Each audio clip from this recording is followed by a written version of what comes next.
Ao centro, ocupando o lugar número 1, Enio Assuda, nosso presidente resistivo. No lugar número 2, à sua direita, Oscar Asakura, companheiro Rotary Club São Paulo, palestrante de hoje, que falará sobre como a inteligência artificial está transformando a materialidade dos projetos ESG e tornando mais sustentável o mundo. No lugar número 4, Juvenal Antônio da Silva, nosso governador 2009-2010. Ao seu lado esquerdo, ocupando o lugar número 3, Arthur Takayama, vereador da cidade de Suzano. E ocupando o lugar número 5, Paulo Silotti, presidente de Ribeirão Pires. Agradecimento especial também no dia de hoje, André Chiani, vereador eleito, muito obrigado. Governador assistente Cláudio Rocha, cadê o Cláudio? Cláudio Rocha. Os companheiros e as companheiras de Ribeirão Pires, né? Clarice Reiardi, Dima Santos, se eu esquecer de algum aqui, vocês me falam. Marisa Reiardi, Maria Angelina, Rita Afonso, Elga Aparecida. Eu acho que é isso. Muito obrigado. Maria das Graças. Maria das Graças também. Muito obrigado. Desculpa. Após a apresentação do nosso protocolo por Tiago e o momento de companheirismo com Luciano Mura, além das fotos dos sorteados que marcaram a nossa jornada, chega a hora de aprofundarmos em um tema inovador e crucial: como a inteligência artificial está impactando os projetos ESG. Nesta palestra de Oscar Asakura, vamos entender como a tecnologia está não apenas moldando a materialidade dos projetos ESG, mas também ajudando a criar um futuro mais sustentável para todos.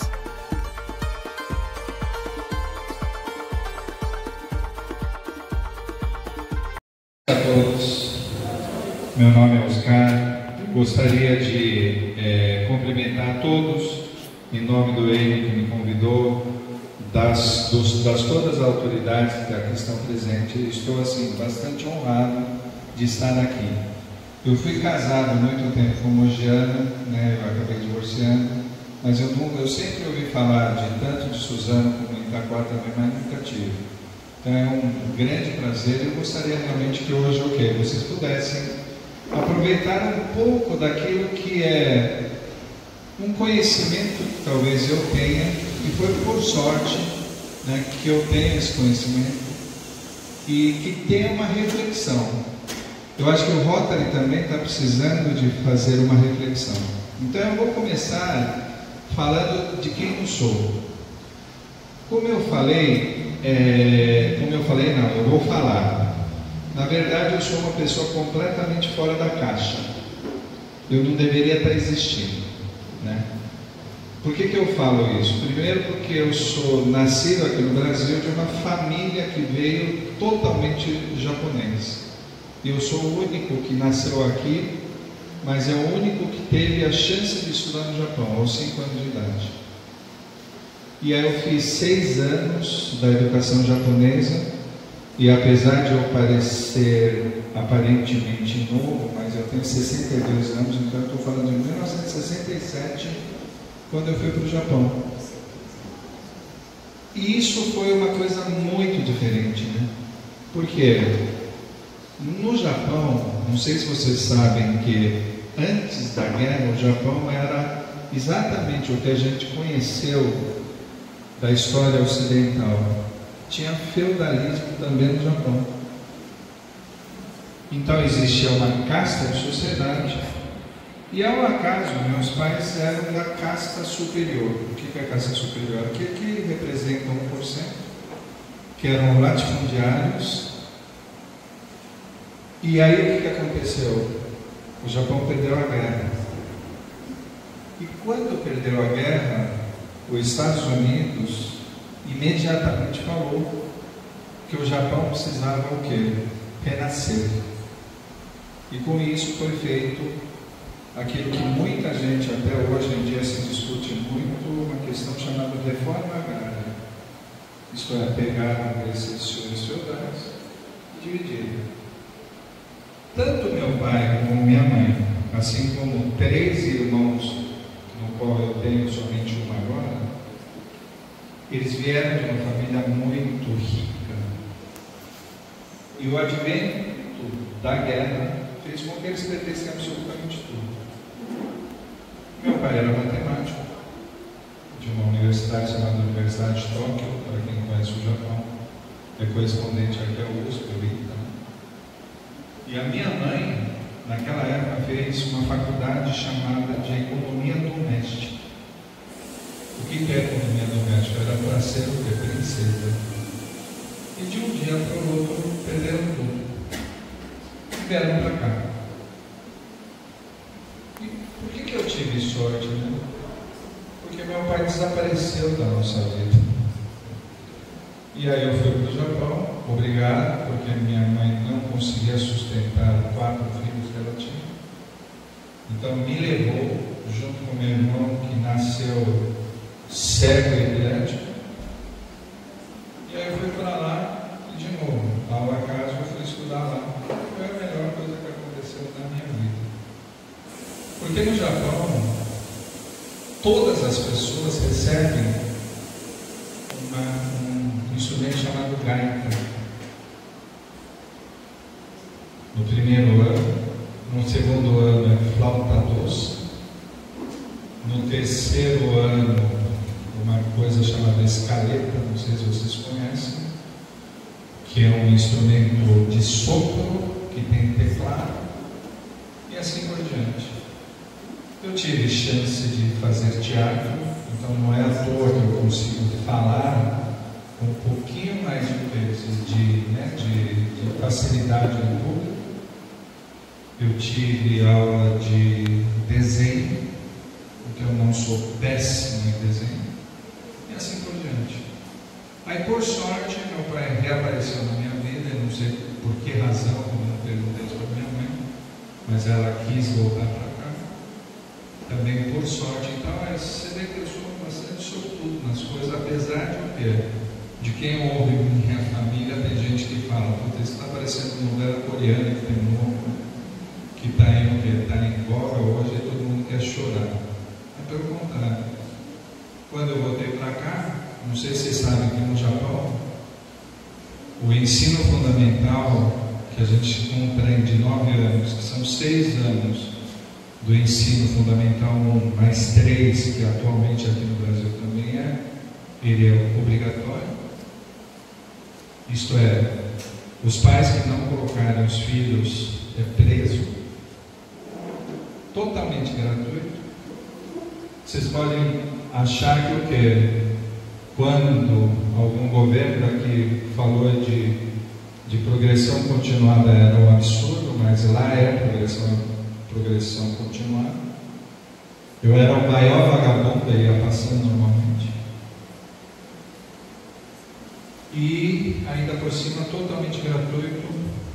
E o Japão, vocês sabem que corresponde a alguma dezena de porcentagem, muito pouca dezena de porcentagem em termos de área territorial. Mas cada escola tem piscina, tem teatro,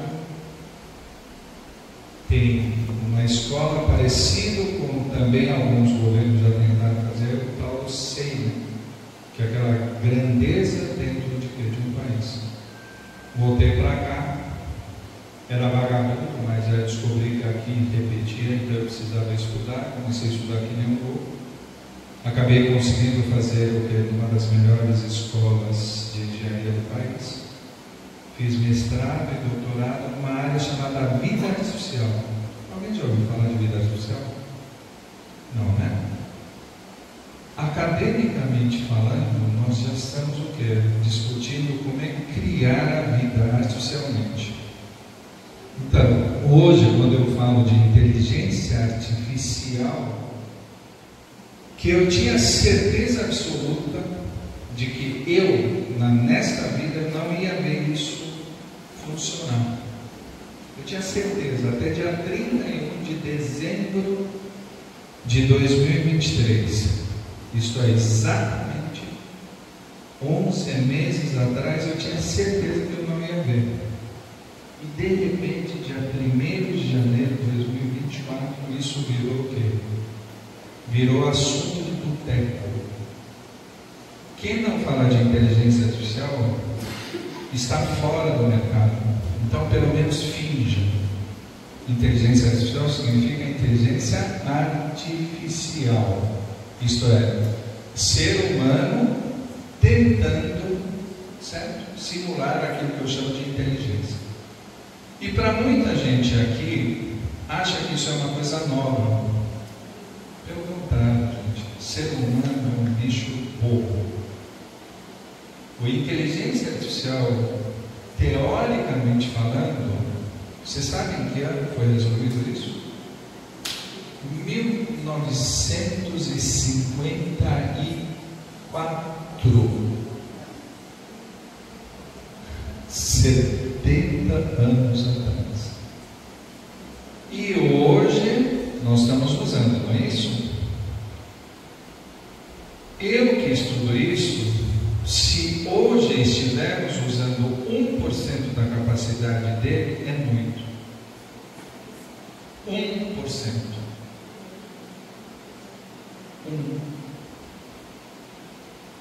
E eu que sou relativamente entendido disso, eu estou assustado. Assustado. Eu até que enfim, eu acho que eu consigo criar um mundo de que o Rotary, nos seus mais de 100 anos de existência, está tentando fazer. Que é um mundo mais justo, mais equilibrado e que seja um pouco mais igualitário do que hoje é. Mas esse interim vai ser bastante difícil. É o que eu acho e o que eu gostaria de estar falando hoje. Tá bom? E o conceito de ESG? Muita gente ainda, quando eu vou fazer esta palestra, pergunta o que é ESG? E é outra palavra que necessariamente todas as pessoas, e principalmente o rotariano, têm a obrigação de saber. Então, se alguém perguntar ESG, pelo amor de Deus, faça assim, mesmo que não saiba. Mas, por favor, não fale que ESG é Escola Superior de Guerra, porque não é. Tem muita gente, eu não sei se aqui, mas todos os clubes que eu frequentei, que eu tenho dado palestra, alguma pessoa veio do ESG. Eu não sabia que chamava ESG, tanto é que eu não chamo ESG, eu chamo de ESG. O que é ESG? São 3 letras que significam environment. Environment significa o que? Ambiental. S de social ou social e G de governance, que é governança.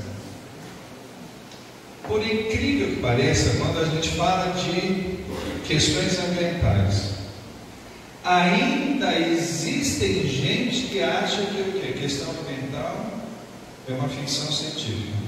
Eu acho que não é. E você vê como eu sou absolutamente abençoado? Semana passada estava chovendo, não estava chovendo torrencialmente. Num dia a gente quase teve volume da metade de água que novembro poderia fazer num dia só. Isso é normal? Eu acho que não é. E hoje, você vê como eu tenho uma ligação direta com o nosso Criador. Hoje fez um dia maravilhoso, porque eu estava preocupado semana passada. Nossa, eu preciso ir até Suzano. Se estiver chovendo, eu estou lascado, não vou conseguir fazer isso. Hoje estava bom, não estava? E hoje não estava quente? Não está esquisito? Não era para dar isso. Tem gente que acredita que a seca é uma invenção. Eu tenho um negócio em Manaus. Alguém já teve em Manaus aqui? Manaus, né? Eribeira, Rio Negro, certo? Tem um lugar onde eu gosto Mercado Central. Eu adoro muvuca. Eu detesto pobreza. Eu gosto de coisa que tenha muita abundância. E Mercado Central é um lugar que geralmente tem muita abundância. De onde eu estou, geralmente o Rio Negro, quando ele está normal, nesta época do ano, ele está cheio. Então o barco que leva as pessoas de Manaus para dentro da floresta amazônica, ele está mais ou menos, se eu estou aqui, o rio também está mais ou menos na mesma altura. Então eu vejo o barco daqui para cima. Então as pessoas daqui embarcam, certo? Numa escada. Ano passado, quando eu fui lá, você sabe onde o barco estava? 15 metros para baixo. Eu olhava as pessoas descendo e a margem do rio ainda estava perto, então ele subia logo de novo no barco. Este ano eu fui dia 9 de outubro, desculpa. Você sabe onde ele estava? 15 metros e 600 metros para frente. Você sabe como é que as pessoas precisam fazer para embarcar? Porque as pessoas não levam somente o que a pessoa dá para andar 600 metros, claro que dá. Mas quando eu tenho carga, então você precisava descer a escada, pegar o carro para você poder fazer isso. Isso é normal, gente? Então, quando a gente fala de ESG, e esta palavra E, é exatamente essa questão ambiental.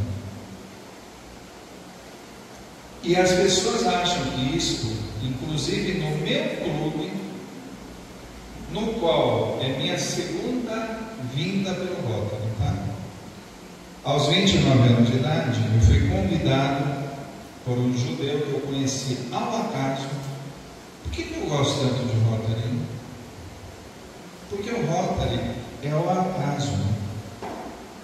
Não é que nem amigos que você faz na faculdade, que você tem um interesse comum.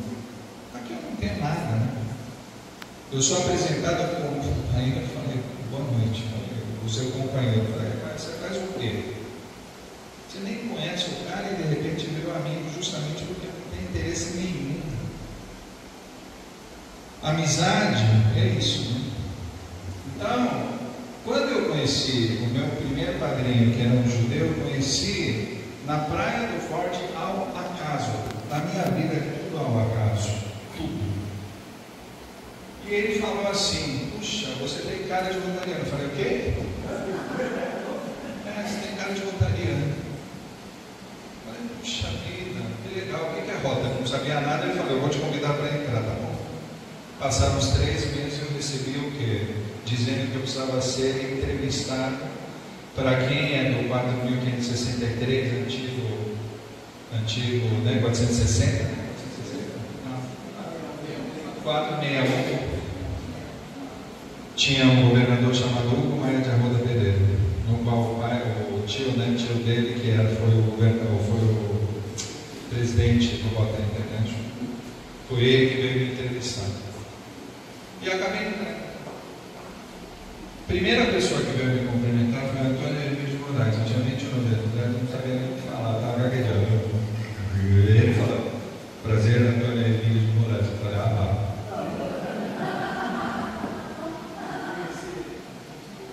Tinha 490 pessoas na reunião, gente. Hoje tem 60. Isso é triste, né? Porque eu frequento outras associações, todos fazem a mesmíssima coisa que o Rotary faz, sabe? Toca o sino, aí de cima tem outros instrumentos, faz a palestra, está igualzinho. A única coisa é que eles estão contentes com 80 mil pessoas. E hoje é muito, até decadente, eu vou falar nisso aí, mas nós temos 1.200.000 pessoas no mundo inteiro. Isso é significativo. Então não pode deixar morrer. Por que eu estou falando isso? Porque tem tudo a ver com ESG, gente. Então ninguém no Rotary pode falar que o quê? A questão do ESG, ou E, que é o ambiental, é simplesmente plantar árvore. Porque aí eu tenho uma questão muito séria. Porque o meu clube original, que era Rotary Clube de São Paulo, no qual durante 15 anos, vocês que são rotarianos sabem o que é, eu fui almoçariano. Você sabe, né? Para quem não conhece, tem almoçariano, tem jantariano, tem rotariano, tem rotarado. Ela, por exemplo, é rotarada, eu tenho certeza, certo? Agora, tem uns que vêm jantar, eu almoçava, eu adorava almoçar. Era ruim, mas era adorava. Por quê? Por causa dos amigos. Então, eu durante 15 anos fui almoçariano, acabei percebendo que não era isso que eu queria, fiquei 10 anos. Voltei agora com um propósito de poder falar sobre ESG, porque eu gostei dessa história, de que o Rotary realmente está precisando, na verdade, porque nós fazemos grandes obras, mas tem uma obra principal que a gente está 30 anos falando a mesma coisa, tudo pode produzir, e talvez esteja na hora de fazer outro projeto tão grande quanto. Em vez de falar que nós estamos plantando, o meu clube anterior plantava o que? Árvore, né? Na Praça Rotary. Se tivesse realmente o que? Todas as árvores que o Rotary Clube de São Paulo plantou lá, tivesse vindo, teria virado floresta amazônica, juro por Deus. Mas qual é o problema? O problema é que o quê? Os rotarianos muitas vezes fazem o quê? Fazem excelente propaganda, tira foto. Só que no dia seguinte, não podemos esquecer que uma muda, se você não der água, morre em 2 dias. Isso a gente não faz. Isso modernamente chama-se materialidade. Tudo aquilo que a gente faz precisa mostrar que de fato é verdade. Não é isso que a gente fala do prova quadra? Primeiro, qual é? É verdade. Então é verdade que aquela árvore que você plantou de fato existe, ou vai existir daqui a 15 anos, daqui a 20 anos, quando o quê? Nesse inteirinho de tempo pode fazer exatamente aquilo que a gente chama de quê? De sequestro carbono. Tá bom? S, social, eu não preciso falar, né? O Rotary nasce com essa ótica do social. Só que entre o social e o ambiental tem uma grande diferença. O social faz sentido a gente ter território nos clubes? Faz. Por quê? O problema social que tem em Suzano é muito diferente do problema que eu tenho no meu clube ou no bairro onde eu moro, que é no Campo Belo. É completamente diferente. Agora, quando a gente fala de ambiental, não me parece que aquilo que eu falei que na semana passada eu sofri de chuva, não é porque eu moro em Campo Belo, seja diferente de você que mora onde? Aqui? Poá, choveu também? Mogi também choveu? Então veja, você entende que não dá mais para ficar falando de territorialidade? E muitas vezes o Rotary eu ficava brigando, né? Ah não, o Rotary Clube de Suzano fez melhor do que o Rotary Clube de São Paulo e assim por diante. Hoje não dá mais para falar isso. Então, quando a gente fala de E, ele não é mais territorial, é um problema de todos. E nisso o Rotary também pode ajudar, porque nós estamos participando de o quê? De grande obra que está no mundo inteiro, que a gente saiba, não? E ainda 1.200.000 pessoas. Ano passado, no meu clube, que eu ajudei a fundar, chamado Rotary Clube Satélite de São Paulo, ESG. Na época que eu fui o quê? Falar sobre isso, que era governadora Ana, eu pensei que não fosse o quê? Passar esse ano. Inclusive, os nossos padrinhos do Rotary Clube de São Paulo falaram, não, tem que chamar Rotary Clube de São Paulo e Higienópolis. Eu falei, não dá.